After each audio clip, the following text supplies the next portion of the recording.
मैं आपसे सबसे पहले पूछना चाहता हूँ कि महाकुंभ के इतिहास के बारे में हमें जरा सा बताइए। ये हमारी प्राण शक्ति।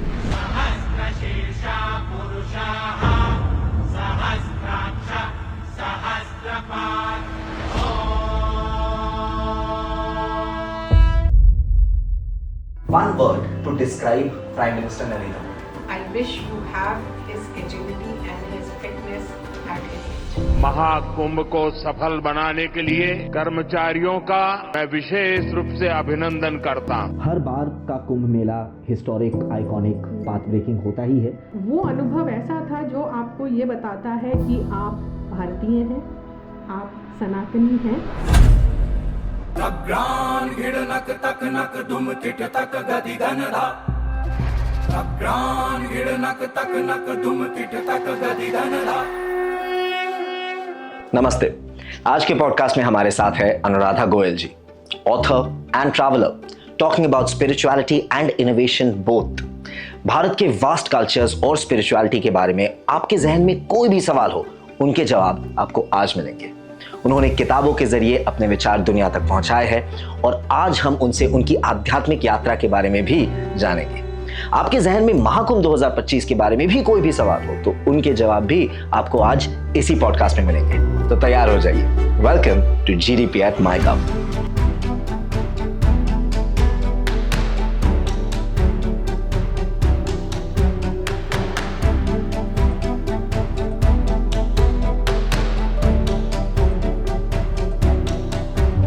अनुराधा जी, माईगव में आपका स्वागत है। Welcome to GDP at MyGov, growth dreams passion. कैसी आप?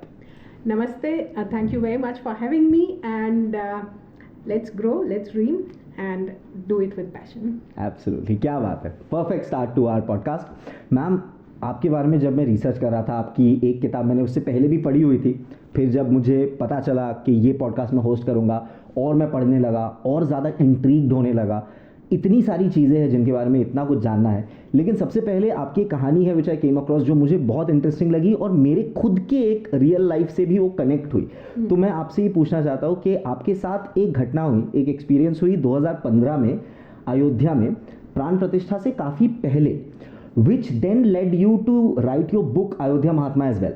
तो उस कहानी, उस घटना के बारे में हमें ज़रा बताइए। आई थिंक ये बहुत पॉपुलर हो चुका है। It literally went viral last year on Pran Pratishtha day. तो I think most people now recognise me through that story, but फिर भी और मुझे ऐसा लगता है कि ये मेरा सौभाग्य है कि श्री राम के नाम से जुड़कर मेरा नाम जग जग तक पहुंचा, जन जन तक पहुंचा। तो कहानी इतनी सी है कि एक मीडिया ट्रिप पे अयोध्या गए थे और उन्होंने कहा था आप अयोध्या जाइए लेकिन राम जन्मभूमि नहीं जाएंगे क्योंकि बहुत कंट्रोवर्शियल है, और हमारे साथ कुछ फॉरेन जर्नलिस्ट भी थे। लेकिन जैसे ही हमने धरती पर पांव रखा अयोध्या की, कुछ तो हुआ और हमने कहा कि हम जन्मभूमि के दर्शन किए बिना तो नहीं जाएंगे, आप हमें छोड़ जाइए, अपना ही देश है, देखेंगे, लखनऊ पहुंच जाएंगे कल सुबह तक। तो खैर, थैंक्स टू यूपी टूरिज़्म, उन्होंने मुझे वहाँ छोड़ा नहीं, उन्होंने दर्शन करवाए। लेकिन उस दर्शन में मुझे ये समझ में आया, टेक्निकली तो हमें सबको पता था कि वहाँ क्या है, हमें सबको पता था कि श्री रामलला टेंट में है, कोई नई बात नहीं थी। लेकिन जब आप वहाँ खड़े होकर उन्हें देखते हैं तो आपको अपना जीवन निरर्थक लगता है जब उनके लिए मंदिर ना हो। तो और वो कहने में और उसको अनुभव करने में बहुत अंतर है।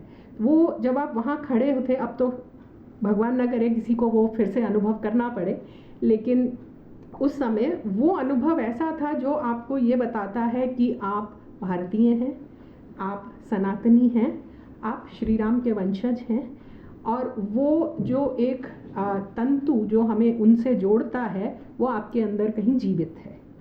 तो वो स्पंदन मुझे उस दिन अनुभव हुआ और मुझे लगा कि मुझे अपना कुछ कंट्रीब्यूशन देना है, मुझे इस अयोध्या नगरी को आके स्टडी करना है। फिर 2018 में मैंने जाके स्टडी किया, मैप रिक्रिएट किया, अयोध्या की भूमि को बहुत अच्छे से देखा, छोटे छोटे मंदिर से लेकर छोटे छोटे कुंडों से लेकर सरयू और बहुत से मंदिर, बहुत से अखाड़े, बहुत सी कथाएं। तो 2018 में वो किताब आई, 2018 में मैंने स्टडी किया, 19 में फैसला आया कोर्ट का और उसके बाद मंदिर बनना शुरू हो गया और पिछले साल मंदिर का उद्घाटन हुआ। तो और जिस दिन प्राण प्रतिष्ठा हो रही थी 22 जनवरी 2023, मैं रोड ट्रिप पे थी। अच्छा, कहाँ पर? रूरल हरियाणा में, Agroha. In fact that is my, Agroha के जो राजा थे महाराजा अग्रसेन, जो अग्रवाल कम्युनिटी के मूल पुरुष कह सकते हैं, वो अपनी लीनिएज श्री राम से ट्रेस करते हैं थ्रू हिज सन कुश। तो एक तरह से मैं उनकी उस लीनिएज से वंशज हुई। तो मैं वहाँ थी और मैंने गांव में प्राण प्रतिष्ठा का यज्ञ होते, भंडारा होते, कीर्तन होते, हनुमान चालीसा होते देखा। किसी को नहीं पता, कोई मीडिया नहीं था वहाँ पे, कोई रिपोर्टर नहीं था, लेकिन हर व्यक्ति सेलिब्रेट कर रहा था। पूरे रास्ते मैंने दिए जले देखे, पटाखे फूटते देखे। तो वो कहीं हमारे अंदर की जो दबी हुई इच्छा थी, या जिसको मैं बोलूँगी इनहेरिटेड इच्छा थी, कि हमें तो नहीं पता, हमने तो मंदिर को टूटा हुआ ही देखा था। गोस्वामी तुलसीदास जी के समय से हमारे समय तक मंदिर टूटा हुआ था। तो लेकिन हमारे अंदर वो एक इनहेरिटेड विश थी कि ये मंदिर देखें, और आई थिंक हमारा सौभाग्य है कि हमें मंदिर देखने को मिला, या हमारे जीवन काल में मंदिर बन रहा है, बन रहा है। तो वो भी मेरे लिए उतना ही इम्पोर्टेंट अनुभव था उस दिन, कि राम इस भूमि की आत्मा के कैसे अभिन्न अंग हैं, ये आपको उस दिन मैं रोड ट्रिप पे थी, ये भी श्री राम का ही कोई चमत्कार है कि मुझे ये अनुभव करना था कि ये सिर्फ मेरा अनुभव नहीं है, जन जन का अनुभव है। आप सोचिए, छोटे छोटे बच्चे जिनको शायद हिस्ट्री भी नहीं पता होगी, वो भी खुश थे। और बहुत से ऐसे बड़े बुजुर्गों को हमने याद किया जिनकी इच्छा थी कि मैं अयोध्या में राम मंदिर देखूं, लेकिन वो नहीं देख पाए। तो बहुत से उन लोगों की स्मृति आई जिन्होंने राम मंदिर के लिए बहुत काम किया था, लेकिन उस दिन वो नहीं थे, उससे पहले वो जा चुके थे। तो ये एक सिविलाइजेशनल मूवमेंट है, और मुझे उस मूवमेंट में एक बहुत छोटा सा पार्ट प्ले करने को मिला। या even the fact that I spoke about it on podcasts and it went viral and people connected with it. Even today, Ranveer has reposted those clips, and literally everybody says that I cried after listening to it. And they didn't cry because of my experience, they cried because it resonates with their own experience. तो अगर आपको भारत की spiritual quotient को देखना है, तो I think this is a very good measure, कि आप जो फील करते हैं वो जब आप देखते हैं आपके देशवासी, आपके सधर्मी लोग सब वही फील करते हैं, लेकिन शायद सोशल मीडिया आने से पहले हमारे पास वो शेयर करने के माध्यम नहीं थे। बिल्कुल। तो ये एक आई थिंक अभी तो it's become a story for a lifetime to tell कि ऐसा हुआ था, a story with a happy ending. बिल्कुल बिल्कुल।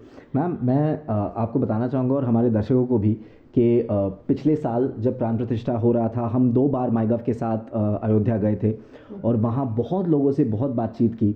और वहाँ एक, मैं नाम याद नहीं कर पा रहा, साल भर हो चुके हैं, लेकिन एक बुज़ुर्ग शख्स से हमारी बातचीत हो रही थी और वो कह रहे थे कि वो जिस गांव से आए थे प्राण प्रतिष्ठा देखने, उस गांव में अब तक मर्दों ने चप्पल नहीं पहने थे, और वो उन्होंने प्रण लिया था कि चप्पल तभी पहनेंगे जब राम जी का मंदिर बन जाएगा। तो ऐसी कितनी कहानियां हमें देखने को मिली। ये हमारी प्राण शक्ति है, ये हमारी प्राण शक्ति और प्राण शक्ति है जो लेटेंट थी, और अभी हमें थैंक्स टू सोशल मीडिया हमें सुनने को मिल रही है। लेकिन ये जो डिस्ट्रीब्यूटेड मॉडल ऑफ स्पिरिचुअलिटी है, जो हर एक इंसान, जिसको कहते हैं कि हर अपना धर्म निभा रहा है अपनी अपनी तरह से, कोई किसी तरह से कर रहा है, कोई पॉडकास्ट करके कर रहा है, तो कोई चप्पल छोड़ के कर रहा है, ताकि वो भूले नहीं। आइडिया इज़ कि हम भूल नहीं जाएं कि हमें ये काम करना है। ये जनरेशन से काम पेंडिंग पड़ा है, किसी ना किसी जनरेशन को ये काम करना है। तो ये कुछ लोगों ने पगड़ी नहीं पहनी थी, कुछ लोगों ने चप्पल नहीं पहनी थी, कुछ लोगों ने मौन व्रत रखा था। मुझे ऐसी भी कहानियाँ सुनने को मिली कि जहाँ एक स्त्री ने मौन व्रत रखा था कि जब मंदिर बन जाएगा मैं तभी खोलूँगी अपना मौन, और उन्होंने राम नाम जय घोष के साथ अपना मौन व्रत तोड़ा था। तो ये हम सब की जो, इसको मैं बोलूँ ना, यही हमें जोड़ता है। अदरवाइज़ क्या है जो मुझे आपसे जोड़ता है? हमारी जो कॉमन आस्था है हमारे देवी देवताओं में, हमारे धर्म के प्रति कि हमारी ड्यूटी क्या है अपने लिए, समाज के लिए, परिवार के लिए, देश के लिए, उसी से हम जुड़ते हैं। मैम आपने स्पिरिचुअलिटी की बात करी, मेरे साथ एक घटना हुई थी जो मैं कहना चाहूँगा। ये 2018 की बात है। मैं एक ट्रैवल शो होस्ट कर रहा था और उसके लिए मैं जालंधर गया था। पंजाब के 5 शहरों में शूट था और जालंधर में शूट, अमृतसर में शूट ख़त्म करने के बाद ही मैं गोल्डन टेम्पल गया। और ये 2018 की बात है, तब मैं 25 साल का था। पहले स्कूल, कॉलेज, फिर आप काम में लग जाते हो। स्पिरिचुअलिटी के लिए वक्त आप नहीं निकाल पाते, अपने अंदर झांकने का वक्त नहीं मिलता।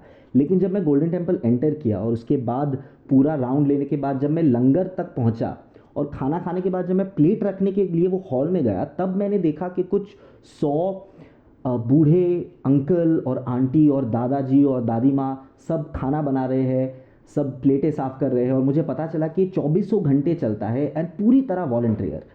तो तब मेरे आंखों में I literally got a little teary eyed. और उस वक्त मुझे लगा पहली बार कि I am seeing something that is god like. मुझे शायद पहली बार कुछ ऐसा महसूस हुआ कि मुझे लगा कि मैं भगवान के करीब हूँ। ऐसा कोई इंसिडेंट था आपकी ज़िंदगी में?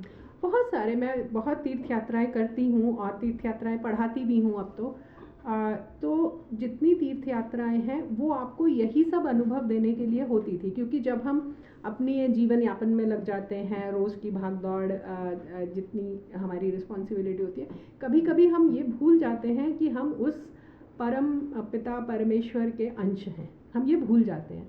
तो जब हम तीर्थ यात्रा पे जाते हैं तो हम उस अंश को फिर से अनुभव करते हैं, उससे फिर से जुड़ते हैं। तो ये तीर्थ यात्राओं का एक पर्पज़ है कि जब आप आध्यात्मिक जगहों पे जाते हैं वहाँ आपको आध्यात्मिक एक ऊर्जा मिलती है जिससे आप उस परम तत्व के साथ अपने आप को जोड़ देते हैं, या एटलीस्ट उसकी तरफ बढ़ते हैं, कदम बढ़ाते हैं उसकी तरफ।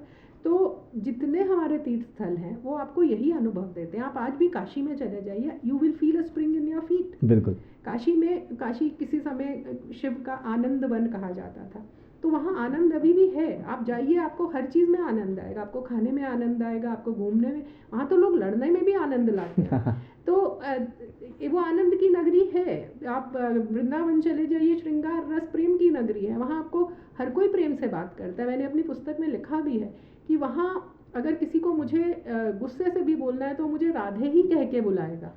तो वो मुझे ये एहसास करवा देता है कि वो राधा तत्व मुझ में भी है। वो मेरा नाम नहीं जानता लेकिन उसके लिए हर स्त्री राधा है। या वहाँ आपको हर कोई हेलो, हाय, बाय, नमस्ते, excuse me, everything is Radhe Radhe. बिल्कुल राइट। तो हर जगह का अपना एक रंग है, हर जगह आपको अध्यात्म क्या है, आपका अपने स्वरूप में जो आपका असली स्वरूप है, जो आपका रियल आइडेंटिटी है, उसके पास जाना इज अध्यात्म। It's not something outside you, it's inside you. So I always say pilgrimage is a journey outward to travel inward. तो ये, और हर तीर्थ स्थल भारत का, अब हम तीर्थ स्थलों को टूरिस्ट स्पॉट बना दें तो ऑब्वियसली उसमें वो ऊर्जा नहीं रहेगी, लेकिन अगर वो तीर्थ स्थल ही है तो आपको वहाँ पर एक आध्यात्मिक ऊर्जा मिलेगी जो आपको स्वयं के निकट ले जाएगी, जो आपको आपके जो अल्टीमेट गोल है, मोक्ष, लिबरेशन, उसकी तरफ ले जाएगी। बिल्कुल। मैम, मैं आपसे पूछना चाहता हूँ कि एकदम बचपन से आपने भारत देश की कई जगहों में आप घूम तो चुकी है, आप रह भी चुकी है। If I am not wrong, आप 10 स्टेट्स में रह चुकी है, 15 शहरों में रह चुकी है।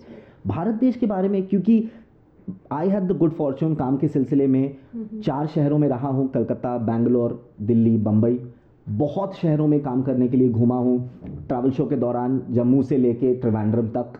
और भारत के बारे में इतनी चीज़ें मैंने जानी। हर 200 किलोमीटर में आबोहवा बदल रही है, भाषा बदल रही है, खाना बदल रहा है, कल्चर बदल रहा है, लेकिन वो सिमिलैरिटीज़ भी है। जैसे कोस पे बदले पानी, 4 कोस पे बानी।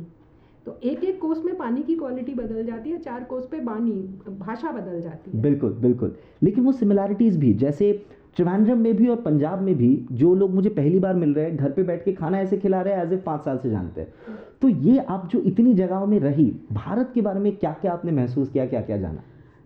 मुझे भारत में आप कहीं भी छोड़ दीजिए, मुझे अपना ही लगता है। मुझे एक तो वो पराया है ये फीलिंग कहीं नहीं आती भारत में, और वो उसका प्रमुख कारण है भारत के लोग। मैं आपको मतलब मैं बहुत जगह पे रही क्योंकि मेरे पिताजी डिफेंस में थे पहले, और फिर मैं अपने काम के सिलसिले में बहुत जगह रही, भारत के बाहर भी और भारत में भी। तो भारत में आपको, जैसे मैं नॉर्थ इंडियन हूँ, मुझे एक साउथ इंडियन से क्या जोड़ता है? मैं किसी से कहूँ कि ये तो हनुमान है, I don't have to explain. मैं बोलूँ ये तो शकुनी है, I don't have to explain. We all inherently understand that. बिल्कुल। हम उन्हीं देवी देवताओं की पूजा करते हैं, हम वही त्यौहार मनाते हैं। अब कल मकर संक्रांति आएगा, मकर संक्रांति पूरे भारत में मनाया जाता है, एक ऐसा कोना नहीं है जहाँ नहीं बनाया जा सकता। अब बहुत लोग बोलेंगे हम अलग चीज़ बनाते हैं, नहीं, सब जगह तिलगुड़ ही बनता है, सब जगह तिल से ही मनाया जाता है। अब उसके एक्सप्रेशन अलग अलग हो सकते हैं। मैंने एक पुस्तक लिखी थी नवरात्रि पर, एडिट की थी डॉक्टर विवेक देबरॉय के साथ। उसमें हमने भारत के 16 क्षेत्रों में नवरात्रि कैसे मनाई जाती है उसको डॉक्यूमेंट किया था, इंक्लूडिंग नेपाल। तो हमने ये पाया सेम देवी हैं जिनकी पूजा होती है, सेम तिथियां हैं, लेकिन किस तरह से मनाया जाता है वो एकदम अलग है। कहीं उसको मिट्टी की मूर्त से पूजा जाता है, कहीं कलश से, कहीं फूलों से, कहीं हल्दी की गांठ से, कहीं मूर्ति से, कहीं मंत्र से, कहीं यंत्र से, लेकिन देवी वही है, तिथियां वही हैं। So the time and space is the same, but the way we express is different. So मैं आपको बता, जब हम छोटे थे, कॉलेज में थे, तो बहुत ऑप्शंस इंडिया में नहीं थी for anything, any consumerist thing.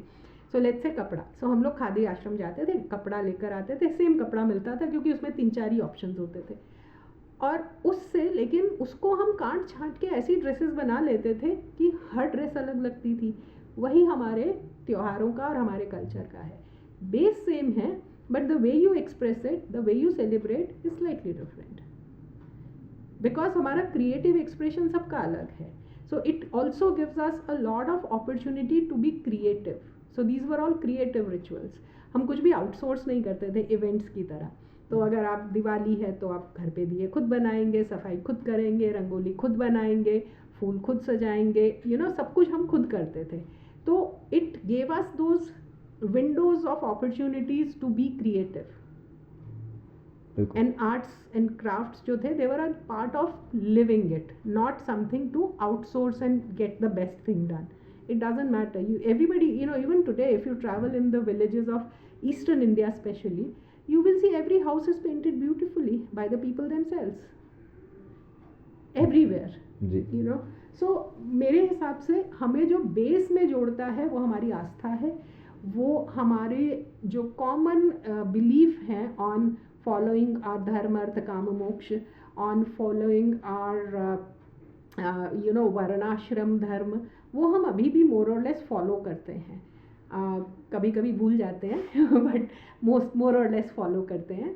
और हमारी आस्था, कॉमन आस्था जो है देवी देवताओं में, वो हमें जोड़ती है। बिल्कुल। एक ऐसे यात्रा की बात करते हैं जिसके बारे में पूरे दुनिया में बात की जाती है, महाकुंभ। मैं आपसे सबसे पहले पूछना चाहता हूँ कि महाकुंभ के इतिहास के बारे में हमें ज़रा सा बताइए, ओरिजिनेशन के बारे में ज़रा सा बताइए। देखिए, ये बहुत इसमें कुंभ मेला बोलते हैं जी, राइट। तो इसमें 2 वर्ड हैं, कुंभ और मेला। इन दोनों शब्दों को समझ लेते हैं। कुंभ जो है उससे हम कहते हैं पूर्ण कलश, जो भरा हुआ कलश होता है। ये हमारे अष्टमंगल चिन्हों में से एक है, एक मंगल चिन्ह है। तो आप देखिए, आप घर में या कहीं पर भी कोई भी मंगल कार्य करते हैं तो सबसे पहले एक घट स्थापना करते हैं, मंगल घट की स्थापना करते हैं, और ये भी पूरे भारत में कॉमन है। बिल्कुल। आप अगर देवी का भी आवाहन करते हैं, किसी देवता का भी आवाहन करते हैं, तो वो कलश में करते हैं। इनफैक्ट आपको बहुत प्राचीन देवी मंदिर जो मिलेंगे, वहाँ मूर्ति नहीं, वहाँ कलश मिलेगा, कलश की ही पूजा की जाती है। तो कलश जो है वो हमारे सबसे शुभ चिन्हों में आता है, पूर्णता दिखाता है, prosperity, wealth, overflowing wealth. And wealth, when we say, we don't mean money only. Money is only one of the 8 types of wealth that you can have. बाकी 2-3 आप हमें बता पाएंगे? Health, of course. ठीक है, फैमिली, फ्रेंड्स, अच्छी life, you know, having good resources with you. You may have money but you may not have resources. You know, bank में बहुत पैसा पड़ा है लेकिन आप झोपड़ी में रह रहे हो. You have resources and you have time to enjoy. बिल्कुल. Even time is a kind of luxury. बिल्कुल. So धान्य, good food, you know, good food if you have, तभी आप अच्छी हेल्थ ला पाओगे, बिल्कुल. जो हमारा आज का सबसे बड़ा चैलेंज है. तो एनीवे, सो पूर्ण कुंभ जो है वो हमारी ओवरफ्लोइंग वेल्थ को डिपिक्ट करता है. अब कहानी के रूप में ये सागर मंथन की कहानी से आता है. जब धन्वंतरी जो हैं अंत में, सागर मंथन के अंत में एक कलश लेके, अमृत का कलश लेके आते हैं और उस कलश को लेके देवताओं और असुरों में झगड़ा होता है. उस झगड़े में उसकी 4 बूंदें, ऐसा बोला जाता है, 4 जगह पर गिर गई और उस 4 जगह पर हमारा कुंभ मेला होता है, ऐसा बोलते हैं. फिर ज्योतिष में कुंभ राशि भी होती है, एक्वेरियस जिसे हम अंग्रेजी में कहते हैं, और उसका चिन्ह भी एक कुंभ है. अब बहुत लोग उससे भी कुंभ को जोड़ते हैं, लेकिन वो कुंभ केवल हरिद्वार का कुंभ है, बाकी 3 कुंभ नहीं है. तो क्योंकि कुंभ जो है हमारे, वो एक सर्टन कॉस्मोलॉजिकल टाइम साइकिल में चलते हैं, इसीलिए 12-12 साल के बाद आते हैं. तो एनीवे, तो कुंभ ये हो गया जिसको हम कथा से भी जोड़ सकते हैं और उसको एक प्रॉस्पेरिटी, वेल्थ, पूर्णता का एक चिन्ह मान सकते हैं. दूसरा वर्ड है मेला. मेला ऑफ कोर्स मिलने से आता है, मीटिंग ऑफ पीपल. तो मीटिंग किसकी होती है? मेला है तो मिलेंगे तो लोग. तो अब मेल होता है साधुओं का और गृहस्थों का. साधु जो हैं हमारे, वो भारत भर में रहते हैं. बहुत से लोग कंदराओं में रहते हैं, हिमालय की कंदराओं में रहते हैं, जंगलों में रहते हैं, तीर्थ स्थलों पे रहते हैं, गांव शहरों में भी रहते हैं. तो वो सब साधु कुंभ के समय, कुंभ स्थली जो इस बार प्रयाग है, वहाँ आते हैं. और जो गृहस्थ जीवन लोग हैं, गृहस्थी लोग हैं, वो भी अपना घर छोड़ के वहाँ आते हैं. अब कहाँ आते हैं? It's very interesting. They come on a land which has newly formed with the receding waters of the rivers. तो 2 महीने पहले तक अगर आप प्रयाग जाते तो वहाँ पानी था, जहाँ आज कुंभ मेला हो रहा है वहाँ पानी था. तो जब पानी छोड़ता है, पानी पीछे होता है, उससे जो भूमि बनती है उस पे, so it's a temporary land. वो अगले साल फिर वो भूमि पानी के नीचे चली जाएगी. इट्स अ टेम्परेरी लैंड जिसपे एक टेम्परेरी नगरी बसती है for a temporary period of time. और वहाँ पर सन्यासी संसार में आते हैं टेम्परेरीली, और सांसारिक लोग सन्यास की तरफ जाते हैं टेम्परेरीली. ये कुंभ मेले में मेल का मतलब है. तो सांसारी और साधुओं का मेल, साधुओं का भी आपस में मेल. अगर आप साधुओं की ऑर्गेनाइजेशन देखेंगे तो हमारे 13 मेन अखाड़े हैं और बहुत से और संस्थाएं हैं. जो बड़े अखाड़े हैं उनके आगे छोटी छोटी यूनिट्स हैं, और बहुत सारे न्यू एज हमारे संस्थाएं भी हैं, धार्मिक संस्थाएं भी हैं. वो सब के सब आते हैं किस लिए? मंथन करने के लिए. क्या मंथन करने के लिए? कि समाज को क्या चाहिए, आगे क्या करना है. मैंने पिछले कुंभ में बहुत से साधुओं से बात की, नागा साधुओं से, जो ऐसे ही अपनी धुनी के पास बैठे होते हैं. आप उनके पास बैठ जाइए. पहली नज़र में तो आपको ये लगेगा कि इनका दुनिया से कुछ लेना देना नहीं है, ये तो दुनिया त्याग के बैठे हैं. लेकिन you will be surprised how well informed they are and how worried they are, you know, about the ills in the society. So मेरे पास एक मेरे यूट्यूब चैनल पे एक छोटा सा रिकॉर्डेड क्लिप है एक नागा बाबा का. उन्होंने कहा कि मैं इस देश के युवा को ड्रग्स के मेनेस से बचाना चाहता हूँ. बोला ये युवाओं को खा रहा है, मैं इनसे बचाना चाहता हूँ. वो उसमें उस एरिया में काम कर रहे हैं. तो ऐसे जिसका अलग अलग इंटरेस्ट है वो उसके हिसाब से काम करते हैं. तो साधु संसार से बाहर होकर भी संसार की चिंता करते हैं और ये उनका धर्म है.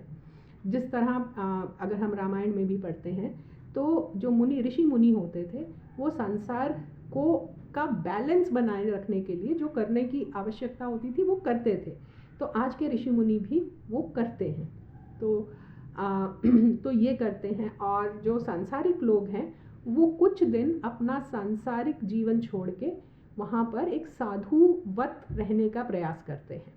वो मिनिमलिस्ट। अब कुंभ मेला जो है वो एक मिनिमलिज्म का परफेक्ट एग्जाम्पल है। आई मीन इतना मिनिमलिज्म कि नागा साधु तो कुछ कपड़े भी नहीं पहनते, like they have nothing, right. Then अब हमारे जैसे लोग भी जब जाते हैं, we live on minimum, you live in the basic facilities, you would be surprised to see so many people walk to Kumbh Mela. अपने अपने गाँव से लोग चल के आते हैं। एंड देर आर women जो एक गठरी सिर पे रख के पूरा पैदल चलती हैं अपने गांव से। कोई 200 किलोमीटर, कोई 400, कोई 500 किलोमीटर चल के आता है। मिनिमलिस्ट, एक गठरी सिर पे एंड दैट्स इट। खाना मिनिमम, ऑल्दो खाने की वहाँ कोई कमी नहीं होती, आपको हर तरफ खाना मिलेगा। भंडारे इतने चल रहे होते हैं कि आपको खरीदने की आवश्यकता नहीं है, पर अगर आप खरीद के खाना चाहें तो वो ऑप्शन भी रहता है।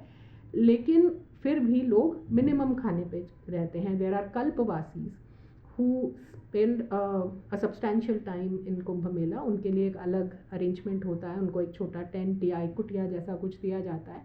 तो वो एक अनुष्ठान है जहाँ पर आइदर अकेले और कपल्स वो लोग आकर कल्पवास मतलब थोड़े समय के लिए वहाँ वास करते हैं। वो सुबह 3 बार स्नान करते हैं गंगा में, एक टाइम भोजन करते हैं और भजन कीर्तन जप तप करते हैं, कथाएं सुनते हैं। तो ये अलग अलग तरह के लोग मिलते हैं। और अगर मैं मॉडर्न मैनेजमेंट पार्लेंस में बोलूँ तो हमें हर डेमोग्राफी वहाँ मिल जाती है। आपको गरीब से गरीब और अमीर से अमीर मिल जाएंगे। आपको क्यूरियस फॉरेनर्स से लेकर जस्ट क्यूरियस यंगस्टर्स, जेनजी से लेकर सीरियस स्पिरिचुअल सीकर्स मिल जाएंगे। आपको कथावाचक मिल जाएंगे, आपको ट्रेडर्स मिल जाएंगे। One big aspect that we tend to miss sometimes in the media jargon is that Kumbh Melas were also big for traders, because wherever there is a gathering of people, it's a great place to showcase your products and services. Prayag में specially Kumbh Mela होता है त्रिवेणी संगम पे, okay? और त्रिवेणी जो है उससे तीर्थराज प्रयाग कहते थे उसे इनिशियली, इसीलिए जब उसका नामकरण दोबारा से हुआ तो उसे प्रयागराज कहा गया। ओरिजिनल नाम जो हमें हमारे ग्रंथों में मिलता है वो तीर्थराज प्रयाग है। तो अब तीर्थराज क्यों कहते हैं उसे? त्रिवेणी संगम की वजह से।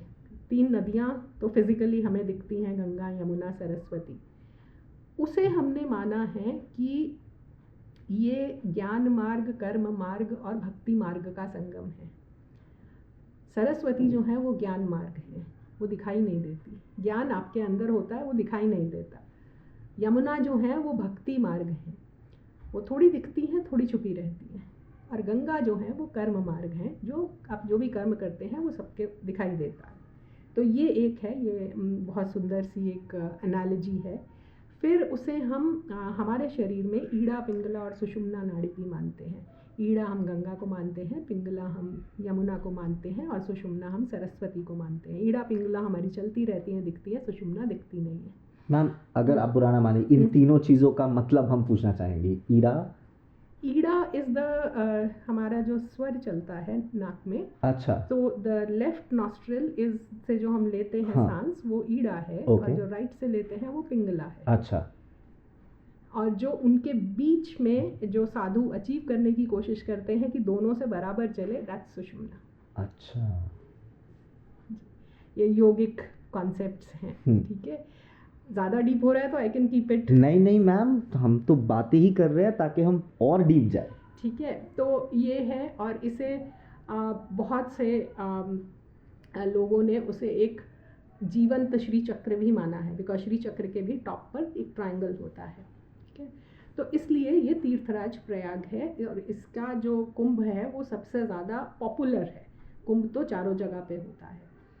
तो to come back to your original question, Kumbh Mela means a Mela for the prosperity, ये मेरा इंटरप्रिटेशन है, कहीं मैंने लिखा हुआ नहीं पढ़ा है कि आप जब आपका वहाँ आने से मे your pot always be full, आपके जीवन का कलश हमेशा पूर्ण रहे। और क्या ये कलश का मतलब तीनों चीज़ों से हम कह सकते हैं कि वेल्थ, आपका पेट और आपका मेंटल कलश भी? जी। हमारे शास्त्रों में कलश को ऐसा माना गया है कि विष्णु उसके ऊपर रहते हैं, गर्दन में शिव रहते हैं, जो नीचे का पार्ट होता है उसमें ब्रह्मा रहते हैं और बीच के पार्ट में मातृकाएं देवियां रहती हैं। तो वो हमारे सारे के सारे जितने देवी देवता हैं उनका भी एक स्वरूप है। बिल्कुल। ठीक है। और उसके अंदर जो जल भरा रहता है वो ये संसार है, तो they contain the world with in them, तो ये भी है। तो ये सारी चीज़ें हैं। तो कुंभ मेला जो है वो एक it's a modern day parlance में बोलूँ तो it's the world's biggest conference, open architecture conference. Open architect एक बहुत इंटरेस्टिंग एनेक्डोट है। तो जब अंग्रेज़ों का ज़माना था, कुंभ मेला तब भी होता था और एडमिनिस्ट्रेशन को उसका देखना पड़ता है कि सारा इंतज़ाम है।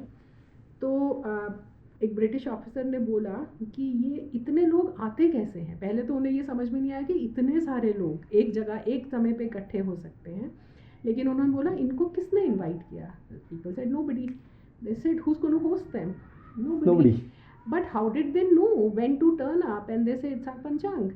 They just know through the Panchang, and this anecdote to me is the power of Panchang. You can follow any date, calendar, any the internationally accepted norms of calendars, but the power of Panchang is best seen at Kumbh Melas, where everybody turns up. They just know the tithi. Makar Sankranti, जब गुरु वृषभ राशि में है, सूर्य मकर राशि में है, तो प्रयागराज पहुंच जाइए। जब गुरु कुंभ राशि में है, जब सूर्य मेष राशि में है, तो हरिद्वार पहुंच जाइए। जब गुरु सिंह राशि में है और सिंह में है सूर्य, तो नासिक में पहुंच जाइए। इस तरह से ये जो हमारी सेलेस्टियल कॉन्फ़िगरेशंस हैं इनको हम फॉलो करते हैं। और इनमें सबसे इम्पॉर्टेंट प्लैनेट जो है बृहस्पति और गुरु, उनका दूसरा नाम गुरु भी है और इंग्लिश में जुपिटर कहते हैं। उनका एक साइकिल इज़ 12 ईयर्स। तो जब गुरु उसी स्थान पर वापस आ जाते हैं तो हमारे यहाँ कुंभ मेला होता है। एक्चुअली कुंभ मेला ऑलमोस्ट हर पुरानी रिवर पे होता है। साउथ इंडिया में उसे पुष्करम कहते हैं और नॉर्थ में ये 4 जगहों को हम कुंभ मेला कहते हैं। मैम, 2025 के कुंभ में हर बार का Kumbh Mela historic, iconic, path breaking होता ही है। 2025 के कुंभ मेले में और भी कुछ वजह है, क्योंकि बहुत सारी चीज़ें हैं जो पहली बार होने वाली है। इनमें से कुछ मैं आपको बताना चाहता हूँ कि शायद कहना गलत नहीं होगा कि Kumbh Mela is going digital for one of the very first times. AI powered surveillance होने वाला है, 2750 CCTV कैमराज रहने वाले हैं, including 328 AI enabled cameras. RFID wristbands होने वाले हैं, जो कुछ सालों पहले तक सिर्फ पार्टीज़ में होते थे, अभी वैसा बिल्कुल नहीं है। सिक्योरिटी के लिए भी बहुत ज़रूरी है। पिलग्रिम्स को प्रोवाइड किया जाएगा उन रिस्ट बैंड्स के साथ। डेडिकेटेड मोबाइल ऐप लॉन्च किया गया है। ड्रोन्स रहेंगे डिप्लॉयड एरियल मॉनिटरिंग के लिए। पहली दफ़ा गूगल ने इंटीग्रेट किया है एक temporary city of Mahakumbh into its navigation system. ये तो पहली बार हो रहा है गूगल में। So Kumbh Mela is quite literally going digital. आप कुंभ मेला अटेंड कर चुकी है, आपने किताब लिखी है इतनी सक्सेसफुल। आप मुझे बताइए कि आपकी राय क्या है ओवर कुंभ मेला में इतने डिजिटल एडवांसमेंट्स का, और कितना ज़रूरी था ये? See, as the number of people go up, not going digital is not an option. You have to go digital. And digital आज सबके हाथ में है, सबके मोबाइल फ़ोन में है, UPI हम यूज़ करते हैं, तो why not कुंभ? कुंभ को हम अलग तो नहीं रख सकते। My only small little concern is कि जो हमारा भक्ति भाव है उसे हम सिस्टम एंड प्रोसेसेस में नहीं उलझाते। कि आपके पास रिस्ट बैंड नहीं है तो आप अंदर नहीं आ सकते, क्योंकि एक स्पॉन्टेनिटी है। एक हमारे कुंभ में जो सेरेंडिपिटी जिसको हम बोलते हैं, कि आप किसी से टकरा गए और आपकी आपको आध्यात्मिक ज्ञान मिल गया, कुछ बिजनेस कॉन्टैक्ट मिल गया, कुछ भी हो सकता है, आप किसी से भी टकरा सकते हैं. तो I just hope that we don't go overboard and restrict that free flow of creative energy, spiritual energy. Otherwise, all these things, I don't think in the kind of security threats we have today, not having surveillance is not a option. Not having emergency response services is not an option. Not having lost and found kind of things is not an option. Although with mobile phones, half the things, I mean, I remember last time मैं जब मैं गई थी, मैं अकेले गई थी, तो मेरा सबसे पहला एक लाइट हार्टेड कमेंट ये था कि मैं अकेले जा रही हूँ तो कुंभ मेले में खो भी नहीं सकते.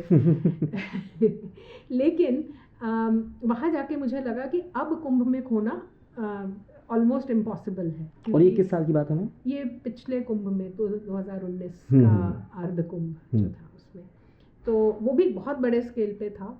तो अभी because of our mobile phones also it's not easy to get lost unless your mobile phone is lost, in which case your identity is lost. You are nobody, you don't exist if your mobile phone is not there with you.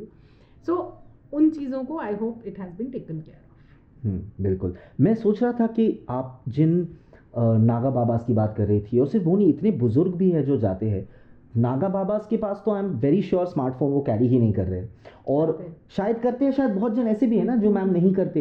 हाँ, बहुत जन ऐसे भी है जो नहीं करते. तो उनके लिए शायद वो ऐप की सुविधा वो ना इस्तेमाल कर सके, लेकिन वो रिस्ट बैंड से शायद वो सुविधा वो इस्तेमाल कर सके कि कहाँ है या कहाँ जा सकते हैं. आई थिंक जो हमारे साधु समाज के लोग हैं वो अपने अखाड़ों में जाते हैं. उनका they are associated typically with akharas, और वो अपने अखाड़े के साथ ही रहते हैं. और जो कल्पवासी हैं उनके लिए अलग अरेंजमेंट होता है. जो शाही स्नान होता है उसके लिए अलग अरेंजमेंट होता है. लेकिन जो रैंडम लोग जाते हैं, आपके हमारे जैसे लोग कि किसी भी दिन पहुंच गए, किसी भी दिन वापस आ गए, उनके लिए ये सिस्टम शायद ज़्यादा चाहिए. बिल्कुल. क्योंकि साधु जो हैं वो हमें साधु लगते हैं, लेकिन वो एक बहुत ही एक सुनिश्चित या एक बहुत ऑर्गेनाइज्ड संस्था के हिस्सा होते हैं. वो ऑर्गेनाइजेशंस हमें समझ में नहीं आती because most of us are not a part of that, but they have a very organised way of who will be where. Anuradha ji, आपने अपनी किताब में लोटस इन द स्टोन जो आपने लिखी है आपके पहले कुंभ मेले के एक्सपीरियंस के बाद, मैं आपसे पूछना चाहूँगा, कुंभ में जो स्पिरिचुअल एनर्जी है उसको आप किस तरह डिस्क्राइब करना चाहेंगी किसी ऐसे शख्स के पास जो अब तक कुंभ नहीं गए हैं? बाय दैट आई मीन मेरी तरफ और मेरे जैसे की तरफ. सो मुझे लगता है कि हमने सतयुग नहीं देखा, हम कलयुग में हैं. तो कुंभ आपको एक झलकी दिखाता है सतयुग की, आपको एक अवसर देता है सतयुग को जीने का, एंड ये देखने का कि अगर हमारा समाज जैसा होना चाहिए, अगर हर कोई वैसा हो, तो उसकी झलक आपको कुंभ मेले में अनुभव होती है. उसके मैं आपको उदाहरण देती हूँ. मैं जब पहले दिन कुंभ में थी, तो एक डर कि इतने सारे लोग हैं, कोई भी आपका बैग छीन के भाग सकता है, आपको हार्म कर सकता है. You are very guarded, very very guarded. By evening I loosened up. By second day I would keep my bag and I knew nobody's going to touch it. Wow. That is the kind of energy. वहाँ पर अगर आप समोसा चाय भी खा रहे हैं, if you try to pay them, they'll say पहले आप खा लीजिए, अच्छा लगे तो दे देना. क्या बात. नहीं तो मत दे, नहीं भी दिया तो ठीक है. वहाँ पर जितने वहाँ पे कर्मचारी थे, स्पेशली पुलिस के, आप उनसे कुछ भी जाके पूछिए, वो हाथ जोड़ के जवाब देते थे, which is very unlike them outside the Kumbh Mela grounds in any city. हाँ, outside Kumbh Mela ground anywhere. Correct. तो मुझे ऐसा लगता है कि वहाँ पर जिस भाव से सब लोग जाते हैं, वो हर कोई बिहेव कर रहा है ठीक से, तो वो अपने आप सतयुग बन जाता है. तो ये मेरे लिए एक लाइन में यही कहूँगी कि वो एक सतयुग को अगर आप जीना चाहते हैं तो आपको उसकी झलक कुंभ में मिल जाएगी. तो मैम काफ़ी हद तक कहा जा सकता है कि एक आइडियल वर्ल्ड, आइडियल भारत जो होना चाहिए, वो उन कुछ दिनों के लिए कुंभ मेला में आप एक्सपीरियंस कर सकते हैं. क्योंकि हर कोई ये जानता है कि मैं यहाँ धर्म से आया हूँ, यहाँ पर मेरा जो भी कर्म होगा वो धर्म के विरुद्ध नहीं होना चाहिए. एक सौहार्द, एक अपनेपन का भाव. मैंने अपनी पुस्तक में भी ये इंसिडेंट लिखा है कि मैं करीब 10 दिन थी वहाँ पर, तो एक दिन मैं सुबह संगम पर केवल फ़ोटो खींचने गई थी, फोटोग्राफी के लिए जा रही थी। तो I didn't carry a change, I didn't go for taking a dip, मैं केवल फोटोग्राफी करने जा रही थी। और उस पूरी बोट में मेरे सिवाय एक और महिला थी जो बिहार से आई थी और वो अपने पति के साथ थी। और उन्होंने मुझे बोला कि आप डुबकी लगाइए। आई सेड नहीं, आज नहीं लगा सकती, मैं कल लगा चुकी हूँ। तो उन्होंने बोला नहीं, जब यहाँ संगम तक आ गए तो लगाइए डुबकी। तो मैंने बोला मैं कपड़े नहीं लाई। उन्होंने अपने बैग से एक साड़ी निकाली, लो पहनो और लगाओ डुबकी। क्या बात है। हाँ, लगा ली। अब उन्होंने इतने प्यार से, इतने अपनेपन से कहा कि हमने डुबकी लगा ली। अब वो गीली साड़ी थी। उन्होंने मुझसे साड़ी ली और बोला मैं जब अपने कपड़े सुखाऊंगी इसको भी सुखा दूंगी, और उसके बाद हम अपने अपने रास्ते। तो ये भाव हमें बहुत अधिक आम जीवन में नहीं देखने को मिलता है, और ये मुझे कुंभ मेले में पग पग पे देखने को मिला कि हर कोई विनम्र है, हर कोई। इतनी सारी पुस्तकें, आई मीन अनफॉर्चुनेटली आज हमारे इवन हमारे जो विद्या के गढ़ हैं काशी, वहाँ पर भी पुस्तक की दुकानें बंद हो रही हैं। लेकिन कुंभ मेले में you are never out of sight. मुझे हर जगह पुस्तकें देखने को मिली, लोग पुस्तकें दान कर रहे हैं, बैठ के पढ़ रहे हैं, कथा वाचन हो रहा है, कथा सुन रहे हैं कहीं भी। और बड़े बड़े संत महात्मा जो अदरवाइज़ आपको नहीं मिलेंगे, वो आपको ऐसे आपके मेरी तरह बैठे होते हैं। आप किसी के पास भी जाके बैठ जाइए, it's like I said, it's an open architecture. There's nothing planned, but somehow there is some rhythm in that chaos. जैसे मतलब मैं ये शब्द इस्तेमाल नहीं करना चाहूँगा, लेकिन एक फ्रेज आ रहा है मेरे जहन में, the method behind the madness, जो केओस के बारे में आपने कहा। जी, बट वो सेल्फ ऑटो मोड पे है। There is nobody controlling it. वो अपने आप चल रहा है। अगर कोई देख रहा है कि महात्मा के पास बहुत रश है तो वो अगले के पास चले जाएंगे। एक हर कोई एक अपने आध्यात्मिक जीवन को आगे बढ़ाने के लिए वहाँ आया है। तो या ये उनके दिमाग में है कि इस धरती पे हमें कुछ ऐसा नहीं करना है कि मुझसे पाप हो जाए। वो कहते हैं ना कि हर जगह के पाप करके आप प्रयाग में धो सकते हैं, लेकिन प्रयाग में पाप किया तो कहाँ धोगे जी। तो इसलिए वो भी शायद कहीं ना कहीं हमारी साइकी में रहता है। लेकिन या फिर हम जो भी 4, 5, 10 दिन वहाँ बिताते हैं, वो हम भी एक अपनी तरफ से कुछ अच्छा कंट्रीब्यूट करके आना चाहते हैं। लेकिन वो जब वो इच्छा लाखों लोगों की होती है तो सतयुग बन जाता है। अनुराधा जी, आप 10 दिन थी वहाँ, आपने ऐसे कोई किस्से देखे जैसे आप 10 दिन थी, कोई 5 दिन रहता है, कोई 7 दिन रहता है, निकलने के दौरान या उस वक्त में अच्छी दोस्ती हो गई हो लोगों के बीच में? आप जब शायद आए थे अकेले या वापस जा रहे हैं लाइक माइंडेड लोगों के साथ रिश्ते बना के, दोस्ती बना के, ऐसे किस्से देखे आपने? So I would pick up your phrase like minded. हाँ, You should go to Kumbh to meet people who are not like minded. Like minded तो आपके आसपास मिल ही जाते हैं जी। ठीक है, वहाँ आप उन लोगों से मिलिए जो आपके जैसे नहीं है, जिनकी दुनिया एकदम अलग है। चाहे वो अलग स्ट्रेटा ऑफ सोसाइटी से आते हों, देश के किसी अलग भाग से आते हों, विदेश से आते हों, या वो साधु जो 12 साल में एक बार ही अपनी तपस्या छोड़ के आते हैं। तो उन लोगों से मिलिए जो आपके जैसे नहीं हैं। आपके जैसे लोग तो आपके आसपास आपको मिल ही जाएंगे। तो मेरी एज सच किसी से दोस्ती नहीं हुई, क्योंकि आप मिलते हैं, आप आगे बढ़ते हैं, मिलते हैं, आगे बढ़ते हैं। और इतने सारे कल्चरल प्रोग्राम्स थे वहाँ पर, इतने सारे। I met a troupe of Malaysian artist who were performing Ramayana. तो आप सोचिए, कुंभ में आके आपको मलेशिया से आके कोई वहाँ की रामायण की कहानी सुना रहा है। मेरे को याद है ये पांडवानी, मुझे उनका नाम भूल रहा है, तीजन बाई जी की पांडववाणी सुनने को मिली। बहुत बड़े बड़े कलाकार जिनके सामने आप बैठ के सुन सकते हैं। मैंने एक हास्य कवि सम्मेलन सुना, जो मैंने बहुत शायद मैंने कभी नहीं सुना जीवन में। लाइव टीवी पे तो हम देखते हैं। And then you realise the talent that this country has and the energy that this country has. तो आई वुड से कि आप जाइए और वो सब चीज़ें एक्सपीरियंस कीजिए जो आपने अभी तक नहीं की हैं experience. If you get stuck with like minded, then you are shutting off 99% of Kumbh. नहीं, when I meant when I said like minded, मैं कहने की कोशिश ये नहीं कर रहा था कि जैसे कोई आईटी में काम करता है तो ऐसे ही एक और आईटी इंसान, जैसे कोई जा रहे हैं स्ट्रेस में है, कुछ जवाब ढूंढना चाहते हैं, 5 दिन के लिए शांति चाहते हैं, और कोई और जो शायद बिल्कुल अलग, नॉर्थ ऑफ इंडिया से, कोई साउथ ऑफ इंडिया से, जो बिल्कुल अलग काम करते हैं, शायद बिजनेस करते हैं, लेकिन शायद खोज वही रहे हैं, अपने आप को खोज रहे हैं, शांति खोज रहे हैं। तो ऐसे इंसानों के बीच में बहुत ऐसे मिलते होंगे, नहीं? वहाँ सभी ऐसे हैं, वहाँ सभी ऐसे हैं जो कुछ खोज रहा है। देखिए, जिस दिन आपकी खोज खत्म हो गई उस दिन तो आपको घर से बाहर रखने की कदम आवश्यकता ही नहीं है। तो आप वहाँ जा रहे हैं तो कुछ तो खोज रहे हैं, चाहे वो आपकी एक जनरल क्यूरोसिटी, जिज्ञासा ही हो, या फिर वो आपकी एक प्रोफेशनल कमिटमेंट हो। अरे मुझे कुंभ कवर करना है, मैं क्रिएटर हूँ, मुझे तो कुंभ करना ही है क्रिएट। तो इन सब के बीच में कुछ भी रीज़न हो सकता है, या आप अपनी साधना करने जाएं कि ये एक पवित्र समय, एक पवित्र भूमि है और उस पर मुझे भी उसका पुण्य फल कमा के आना है, या आप गंगा में डुबकी लगाना चाहते हैं जहाँ करोड़ों लोग डुबकी लगा रहे हैं।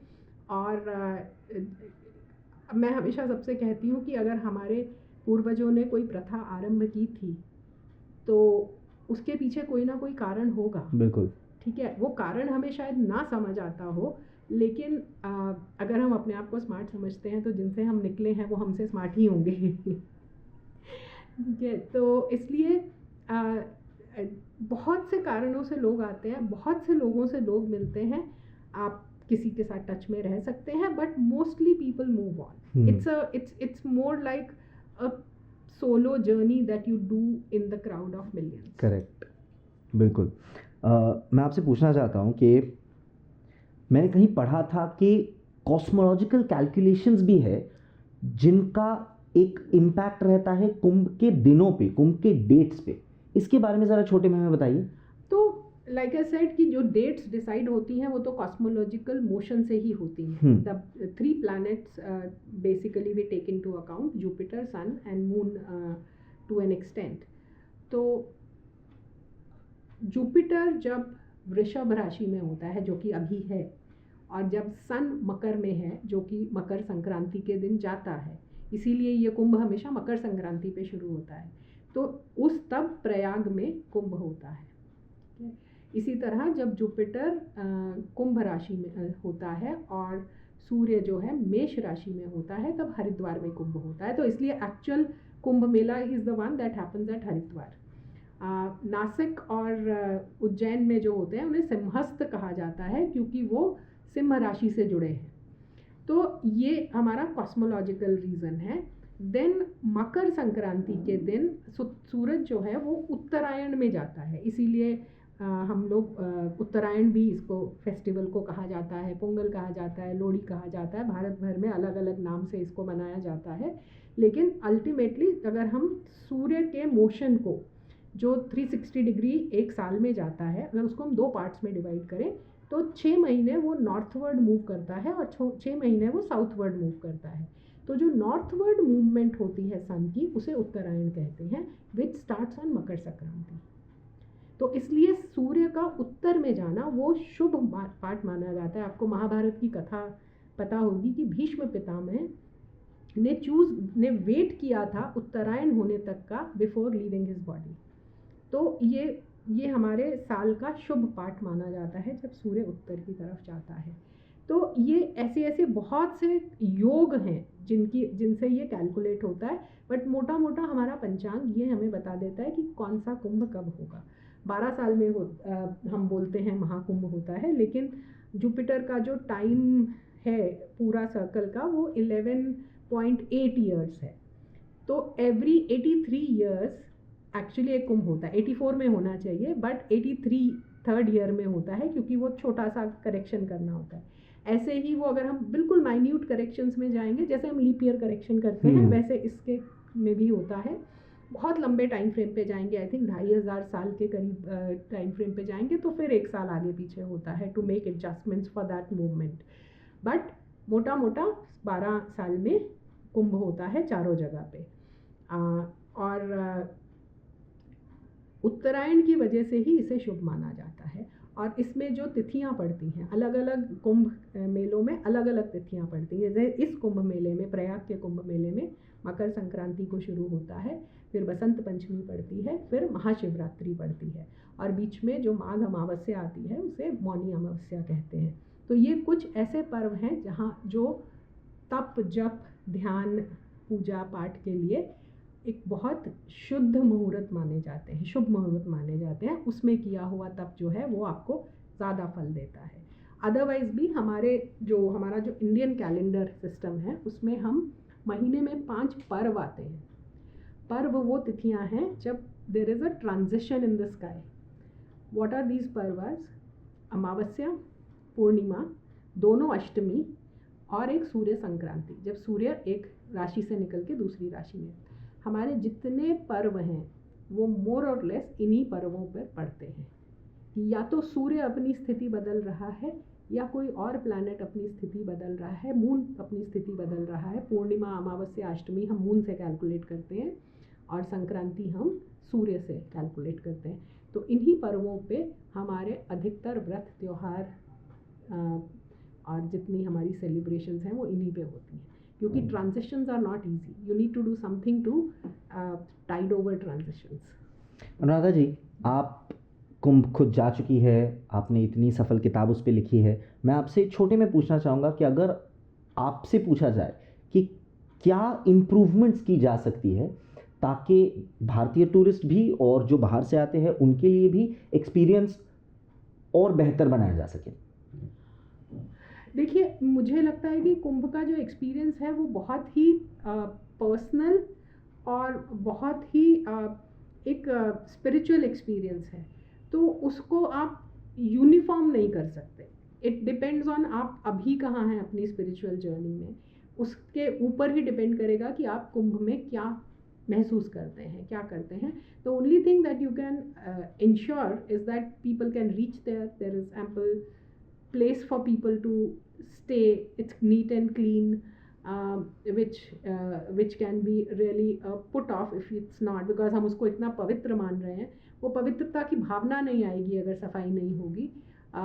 Safety, security, but I think UP government is doing a damn good job of ensuring all of this, in terms of cleanliness, in terms of access, in terms of accommodation available, in terms of information being available, in terms of making it a platform for people to showcase themselves. You know, I remember last Kumbh mein there was a showcase of products from each of the districts of Uttar Pradesh, which I think is a great opportunity to showcase our local products and buy and create trading opportunities for them. So I would rather tell people who are visiting to maintain the sanctity of Kumbh, and help the officials, maintain the sanctity of the place. Like I said, if all of us behave, तभी कुंभ कुंभ रहेगा। ये तो काफ़ी हद तक वो ही बात आ जाती है ना कि जैसे हम गवर्नमेंट्स के बारे में कंप्लेन करते हैं कि वाटर लॉगिंग होता है और गंदगी है, लेकिन फिर बाहर जाते हैं और प्लास्टिक का बॉटल फेंक दिया, रैपर फेंक दिया, डस्टबिन तक जा भी नहीं रहे, रास्ते में फेंक दिया, है ना? See a plastic free Kumbh. So true. And then a plastic free India? Then a plastic free India. Maybe किसी कुंभ से ही ये शुरुआत होगा, क्योंकि कुंभ को प्लास्टिक फ्री करना पॉसिबल है। हमें पॉसिबल इन द सेंस लोग सुनते हैं, तो पोटेंशियली पॉसिबल है। बिल्कुल बिल्कुल। मैम, आपने मेंशन भी किया, लेकिन मैं फिर भी थोड़ी डिटेल्स में जानना चाहता हूँ इसके बारे में कि आपने बताया और मैंने जब पढ़ाई भी की तो मैंने जाना कि कुंभ का मेला जो है चारों जगहों में एक ऐसे प्लेन पे होता है जो टेम्पररी प्लेन है, क्योंकि रिसीडिंग वाटर्स है, पानी आ रहा है और फिर जा रहा है। तो ये जो ज्योग्राफिकल एक एस्पेक्ट है, ये किस तरह वो मिस्ट्री एलिमेंट को, मिस्टिक एलिमेंट को और ऐड करता है? It's not mystery mystique. That land belongs to nobody and everybody. Simple. It belongs to nobody and it belongs to everybody. It's a temporary land. Okay, so you cannot have papers for that land कि ये इसका है, उसका है. Of course, government owns everything, but beyond that. Second, इसका एक geological angle भी है कि वो मिट्टी, जैसे गंगा यमुना दोनों हिमालय से निकल के आती हैं, तो वो मिट्टी अभी अभी हिमालय से आई है, तो वो हिमालय की मिट्टी आपके पास आ रही है. So if you can't go to Himalayas, take advantage of that. So ये एक जियोलॉजिकल एस्पेक्ट भी है उसका, but I think the bigger aspect is that it's a nobody's land and it's everybody's land, and it's a land that has just been created and it will not be there next year. So I remember, I think one of the kumbhs, I think in 1970s or 80s, they had a strange thing, the way the rivers moved, there were two sangams. In that particular year, the way it left the land, there were two sangams forming an island in between. So the mela arrangements had to be made accordingly. बिल्कुल. Ma'am, कुंभ के बारे में इतना कुछ आपसे जाना बहुत अच्छा लगा, और भी सवाल है, लेकिन मैं थोड़ा सा ट्रिप डाउन मेमोरी लेन करना चाहता हूँ, और मैं आपसे पूछना चाहता हूँ कि एज अ चाइल्ड आप जब भारत देश के अलग अलग शहरों में जा रही थी, रह रही थी, आपके पिताजी के पोस्टिंग को लेके भी, कोई ऐसा वक्त था, कोई ऐसा time in your childhood which actually Drew you towards the stories of gods and goddesses? So that credit goes to my dadi. She used to tell me a lot of stories, and she used to read Bhagavad Gita every day. So we had to listen to it, whether we liked it or not. So वो कहीं ना कहीं जो आध्यात्मिकता है वो परिवार से ही आती है. The way you see your family behaving according to dharma, that you imbibe. So आज अगर हम कहीं पे इसकी कमी देखते हैं, तो I think we have to go back to families first and then everywhere else. Second, आपने क्या पूछा था? कि कोई ऐसा किस्सा या कोई ऐसा वक्त आपके बचपन में? नहीं, so there is no one moment कि अरे ये हुआ और ये पलट गए.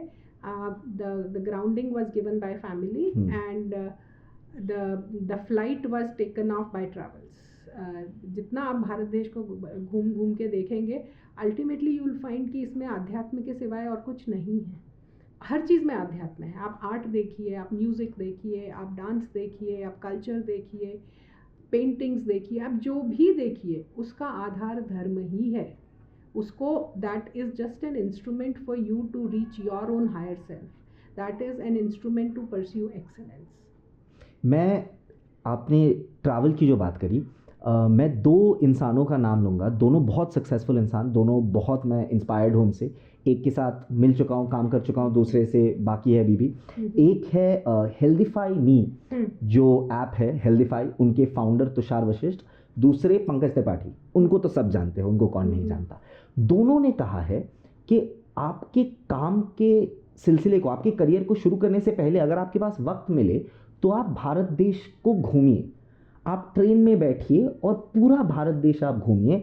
आप एक तो देश के बारे में जितना जानेंगे और आप खुद के बारे में जितना जान पाएंगे, वो कोई पुस्तक, शायद ही कोई पुस्तक या किताब आपको सिखा पाएगी.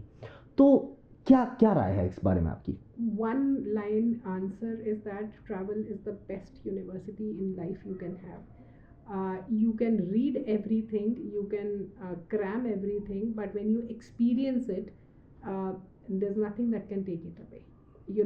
आज मैं जब कहती हूँ कि मंदिर हमारे रिवाइव होने चाहिए, या मंदिरों को हमें फिर से वो जगह देनी चाहिए जो समाज में कभी थी, वो इसलिए because they were, to me they are centres of excellence. they showcase the pursuit of excellence by our ancestors, which we are now kind of letting go of, and we are pursuing mediocrity. तो जब आप अपने अनुभव से देखते हैं, तब आप जानते हैं कि लोगों को कितना ट्रस्ट किया जा सकता है. और मेरा अनुभव का निचोड़ ये है कि the world is far more beautiful than the media wants you to believe. It's a beautiful world, and not just India, outside India also. Most common people are genuinely good people. They mean no harm. Most of the people would offer you help if you need it. Yes, there are people who will try to make money off you. That's a chota mota chhod dijiye. Overall, and I have traveled alone as a solo female traveler a lot. In pre-internet days or pre-smartphone days. Exactly. And I have had, I think I've narrated these incidents in many podcasts, but I have had many incidents when the locals came and they formed a circle of protection around me when I didn't even sense a danger. Wow.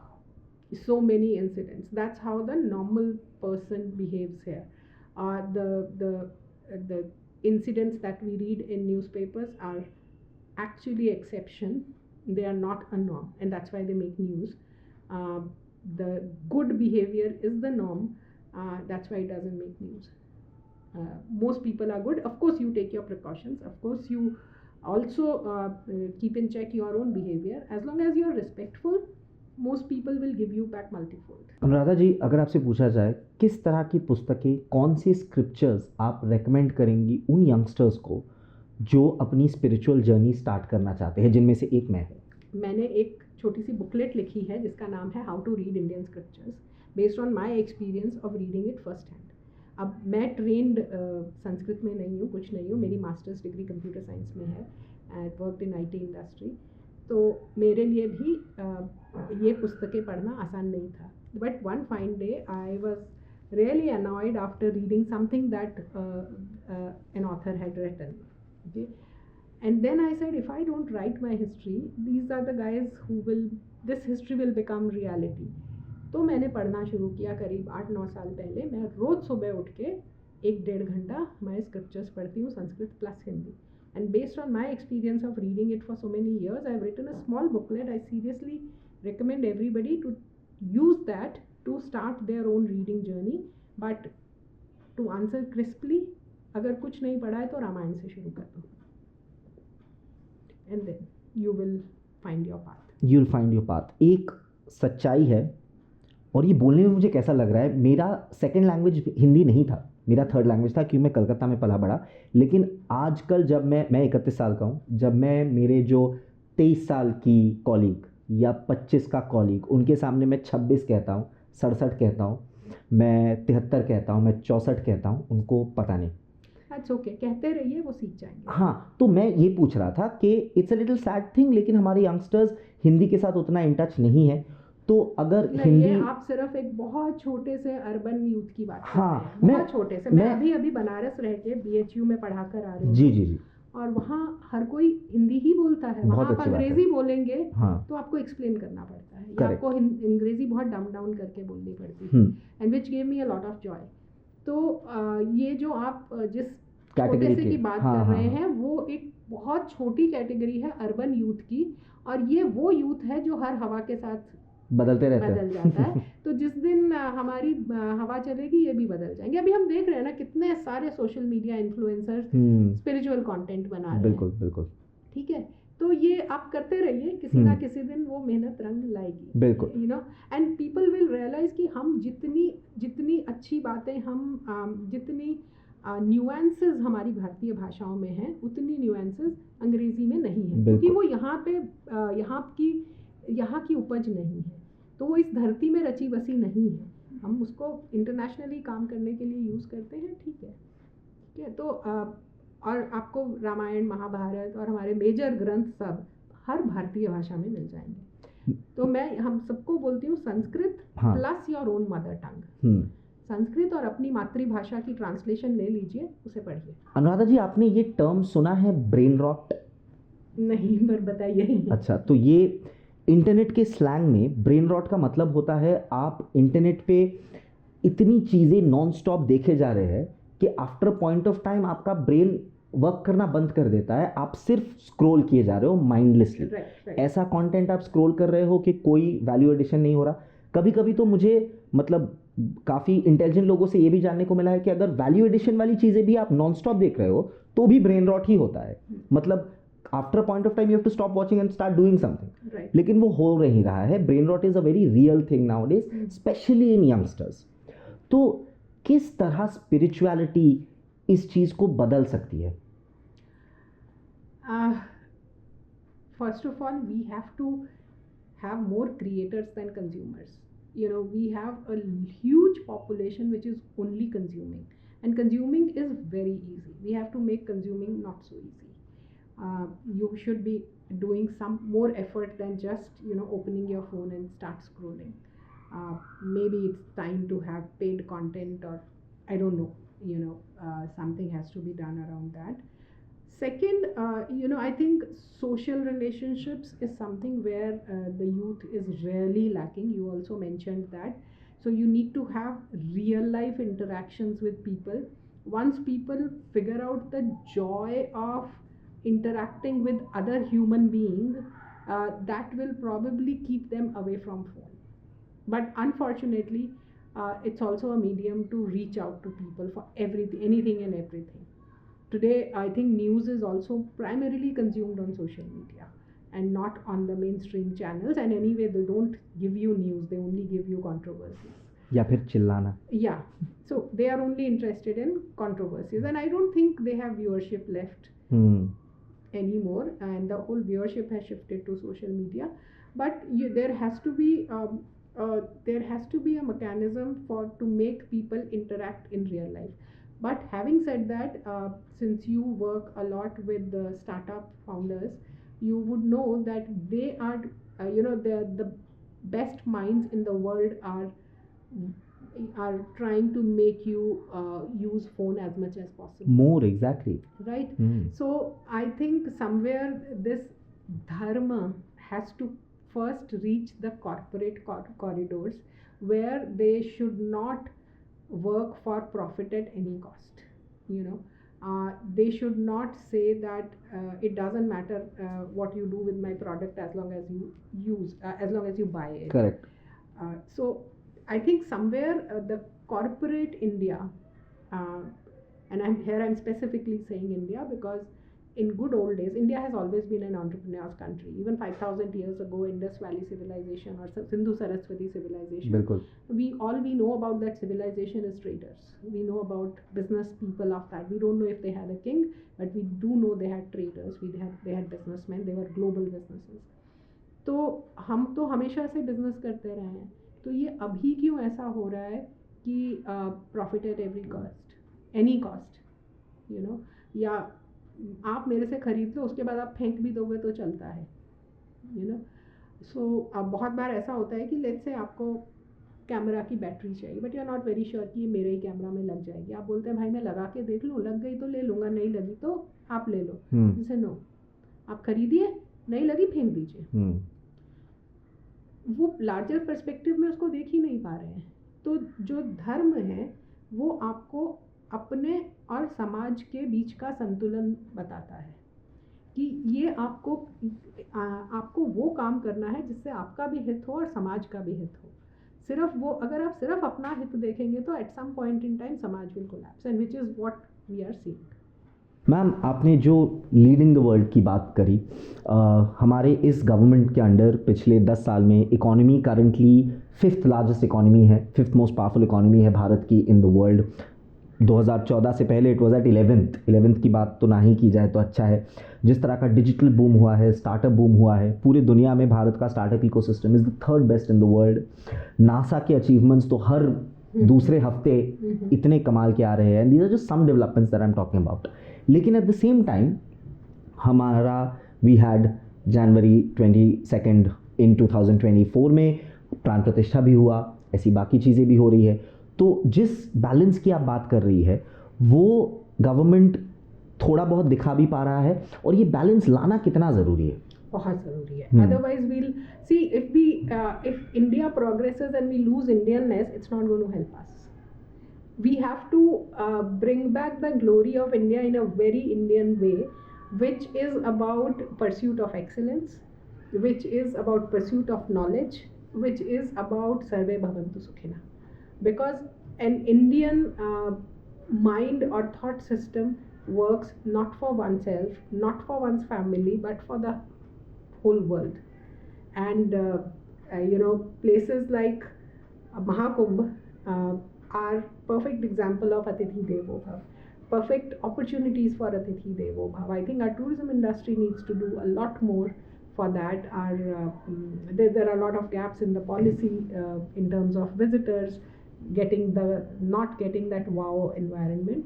So there are gaps. There are a lot of gaps that have been addressed. There are still a lot of gaps that need to be addressed, and I'm sure with good leadership we'll achieve them.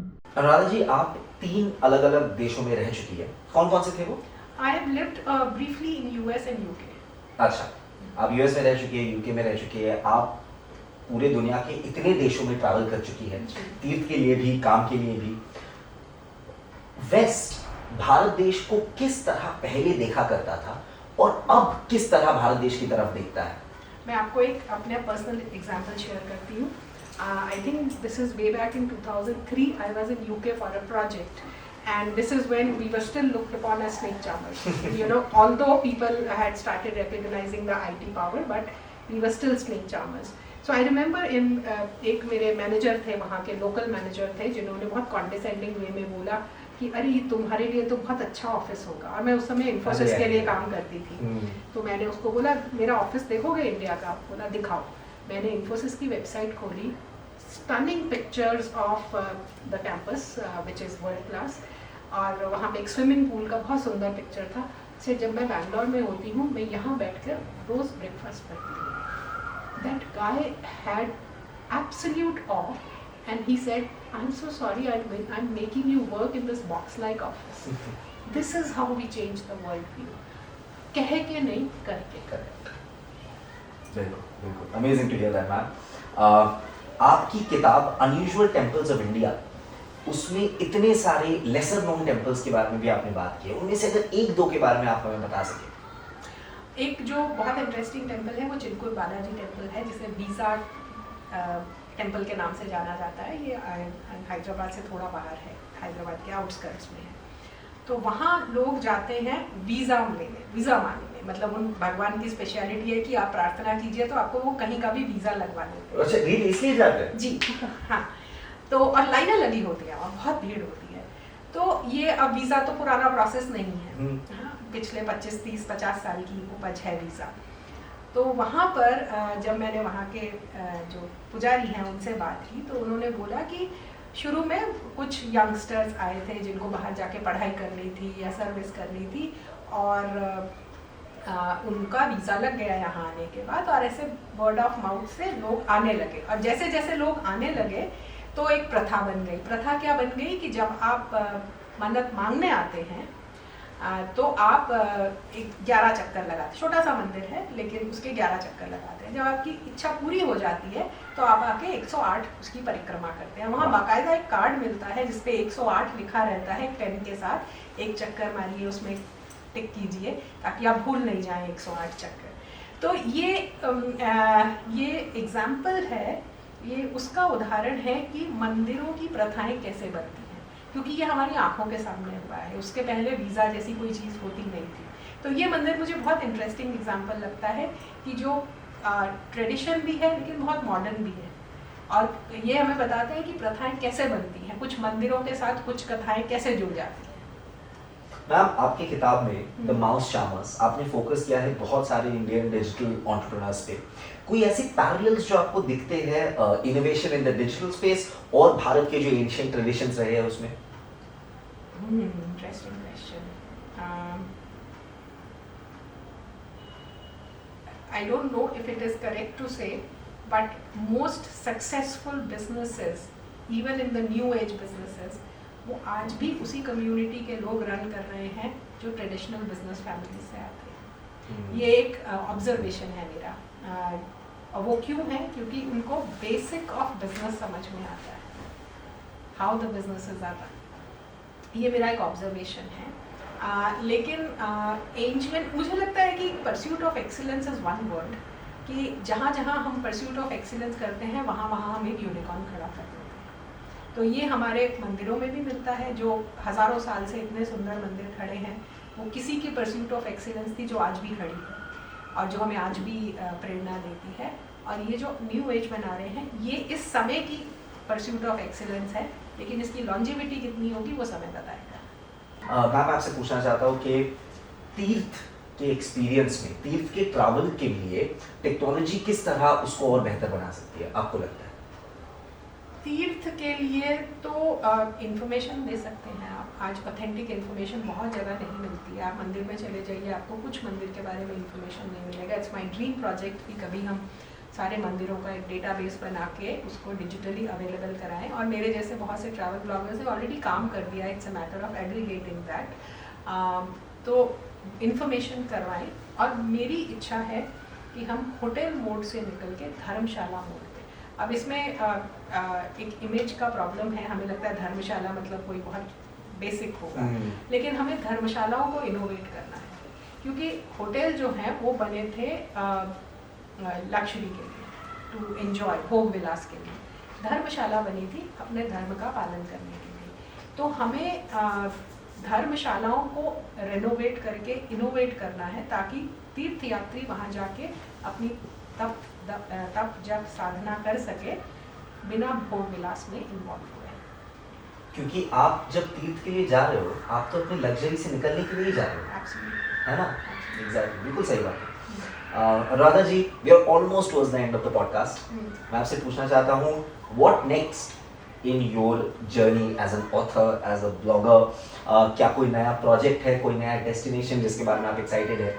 मैं बहुत से ऐसे देशों में जाना चाहती हूँ जहाँ प्राचीन सभ्यताएं थी, वो मेरे अभी बहुत बाकी हैं। बाकी भारत देश तो अनंत है, आप जितना भी घूम लें, हमेशा उससे लंबी लिस्ट होती है जो आपने नहीं देखी है, तो वो अनंत है, वो जब तक जीवन है तब तक वो यात्राएं चलती रहेंगी। लेकिन विदेशों में भी मुझे उन देशों को देखने की इच्छा है जहाँ पर प्राचीन सभ्यताएं किसी समय पर रहती थी। और मैं ग्रंथ पढ़ रही हूँ, और जिन जिन ग्रंथों का एक सरल अनुवाद कर पाऊँगी करूँगी, वो मेरा पर्सनल प्रोजेक्ट है। लेकिन मेरी ये भी इच्छा है कि हम सरकार के साथ मिलकर हमारे तीर्थ स्थलों को तीर्थ के लायक बनाएं, उन्हें टूरिस्ट डेस्टिनेशन ना बनाएं। बिल्कुल बिल्कुल। राधा जी, हमारे पॉडकास्ट का नाम है GDP at My Love, growth dreams passion. हम स्पेशली ये पहुंचाते हैं यंगस्टर्स तक जो अपना करियर बनाना चाहते हैं, कुछ करना चाहते हैं भारत देश में, पूरी दुनिया के लिए। आपने इतने रोल्स निभाए हैं कि मैं आपसे ये नहीं पूछूंगा कि अगर IT में एक्सेल करना है तो किस तरह, या एज अ ट्रैवल ब्लॉगर या ऑथर एक्सेल करना है तो किस तरह। मैं आपसे एक और डीपर सवाल पूछूंगा, जो एक ऐसी चीज़ है बहुत यंगस्टर्स स्ट्रगल कर रहे हैं आजकल, मेंटेनिंग दैट बैलेंस। एक तो वर्क लाइफ बैलेंस हो गया, किस तरह physical health, mental health balance को मेंटेन करना, किस तरह काम के साथ साथ पर्सनल रिलेशनशिप्स, चाहे वो फैमिली के साथ हो, दोस्त के साथ हो, वाइफ के साथ हो, हस्बैंड के साथ हो। कोई ऐसा यंगस्टर इंडियन जो अपनी स्पिरिचुअल जर्नी शुरू करना चाहते हैं और इससे पहले कुछ नहीं कर पाए, तो वो किस तरह शुरू कर सकते हैं? एक तो आप ग्रंथ पढ़ सकते हैं, कैसे रामायण से शुरू कर सकते हैं। अगर आपने कुछ भी नहीं पढ़ा है, बहुत इजीली अवेलेबल है, आप नहीं खरीदना भी नहीं चाहते तो कॉपीराइट फ्री मिलता है सब कुछ, वो शुरू कीजिए। आप जिस भी देवी देवता में विश्वास रखते हैं, जो आपके इष्ट देवता हैं, उनका नाम जप कीजिए। वो ये आप 2 चीज़ें कर सकते हैं, उसके बाद आपके देवता आपका मार्गदर्शन करेंगे, ये मेरी गारंटी है। इष्ट देवता के बारे में जिनको नहीं पता, तो वो मतलब हमें जरा इष्ट देवता जो आपको अच्छे लगते हैं, आप 5-6 देवी देवताओं के मंदिर जाइए, उनमें से कोई ना कोई आपको अच्छा लगेगा, मतलब आपकी एनर्जी उनसे मैच होती है, उससे शुरू कीजिए। अगर फिर भी समझ नहीं आ रहा कि ये मुझे दोनों अच्छे लगते हैं, दोनों का थोड़ा थोड़ा करके देखिए, देवता अपने आप को उत्तर देंगे। मैं वैसे अगर मतलब एक तीसरा टेक्निकल आंसर ये भी है कि आप किसी ज्योतिष के पास जाकर भी पूछ सकते हैं, लेकिन अच्छा ज्योतिष ढूंढना is a bigger task. It's a bigger task. ये मैंने सोचा नहीं था मैं आपसे पूछूंगा, लेकिन मैं फिर भी आपसे पूछना चाहता हूँ। सोशल मीडिया पे तो और ज़्यादा देखते हैं ये जो कुछ सेल्फ प्रोक्लेम्ड गॉडमैन, गॉडमैन और गॉड विमेन जो आपको दिखते हैं, जो कहते हैं कि उनका कनेक्शन है भगवान के साथ, लेकिन आ रहे हैं SUV में, जा रहे हैं SUV में। तो ये जब आप देखती है या तो न्यूज़ में या वीडियो में, क्या फील, कैसा लगता है? देखिए, मैं किसी पे तो कमेंट नहीं कर सकती, क्योंकि अगर भगवान ने उन्हें लग्जरीज दी हैं, वो एंजॉय कर रहे हैं। ठीक है, आपको ये सोचना चाहिए ये उनके पिछले जन्म के अच्छे कर्म हैं जो वो इस समय भोग रहे हैं। Very simple, you don't get distracted by that. दूसरे के पास क्या, आप ये बोलो मुझे क्या चाहिए। Your focus should be what do I want for myself, for this country, for this community, what do I want. अगर आप दूसरे के पीछे देखने जाएंगे तो फिर then you are nurturing the envy in you. तो वो जो कर रहा है, अगर वो कुछ गलत भी कर रहा है तो उसका भुगतान भी वही करेगा, उसका रिजल्ट भी उसी को मिलेगा। So don't worry about what other people are doing. तो ये कहा जा सकता है कि स्पिरिचुअल जर्नी शुरू करने के लिए ज़रूरी नहीं है कि आप किसी के पास जाए, आप स्क्रिप्चर्स पढ़ के, आप ग्रंथ पढ़ के शुरू कर सकते हैं। अपने दादा दादी, नाना नानी से शुरू कीजिए, घर से शुरू कीजिए, घर के पास वाले मंदिर के पंडित जी से शुरू कीजिए, क्योंकि वो तो आपके पास में ही है। उनको भी थोड़ा अच्छा लगेगा कि कोई तो आया, ठीक है, और दूर जाने की ज़रूरत नहीं है। क्या बात है राधा जी, इतना मजा आया आज आपसे बातचीत करके। We are literally towards the end of the podcast, लेकिन कोई भी अच्छा पॉडकास्ट खत्म करते हैं हम एक रैपिड फायर के साथ, तो जल्दी से एक रैपिड फायर करेंगे आपके जी। साथ। 3-4 एकदम रैपिड सवाल है, जी। आप हमें जवाब देना। बचपन में आपके इष्ट देवता कौन थे? किस वक्त पे आपको लगा था कि इनके साथ आपका रिश्ता बहुत गहरा बन रहा है? बचपन से कोई ऐसा मोमेंट था, कुछ व्हाट लेड टू दैट?